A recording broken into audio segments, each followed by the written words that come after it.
avec la main, je regarde ce qu'il a dans la poche, est-ce qu'il a des clés, est-ce qu'il a un téléphone, est-ce qu'il a quelque chose qui m'intéresse.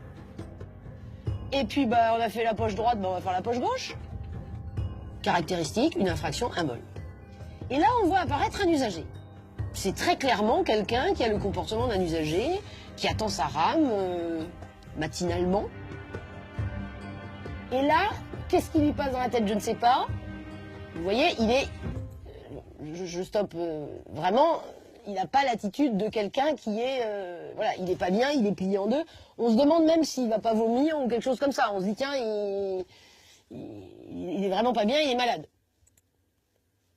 Voilà. Et là, l'usager l'a vu. Donc il a vu qu'il s'est levé, et vous allez voir que l'usager va le voir partir en crabe. Donc là, il n'a pas forcément compris que le monsieur était pas bien. Par contre, quand on va le voir partir en crabe, là, il peut pas ne pas comprendre que le type, il est complètement saoul. Et il le voit se rapprocher, regardez, il est à 2 cm, il a les mains dans les poches, il le voit, il n'y a absolument aucun doute là-dessus, il est dans la même attitude. Et il tombe. Voilà, la chute est là, la personne est ici. Hein. Regardez l'attitude de l'usager. Demi-tour toute. Et là, je m'en vais, et j'ai toujours les mains dans les poches. Donc, il a vu, il n'a aucun danger pour lui-même, la rame arrive. Or, l'usager qui a fait demi-tour, ça ne l'alerte pas plus. Il sent bien que le danger va... Non seulement le monsieur est peut-être KO, mort ou électrocuté, mais qu'en plus, il y a le risque qu'il soit écrasé par la rame.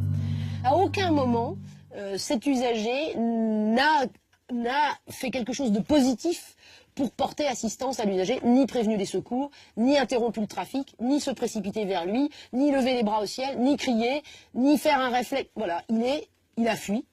Il s'est comporté totalement comme un indifférent à tout le moins, voire, comme on employait l'expression tout à l'heure, comme un lâche, très clairement. Et le paradoxe dans cette séquence-là, c'est que c'est l'auteur du vol qui, lui, va venir porter assistance. Voilà le voleur. Le voleur, lui, arrive en courant. Et voilà l'usager qui a bien vu que la personne est tombée, qui a toujours les mains dans les poches, qui ne s'est approché de rien, qui ne s'approche pas de l'individu, et qui va même tenter de monter dans la rame, alors que le voleur, lui, se précipite pour lui porter secours.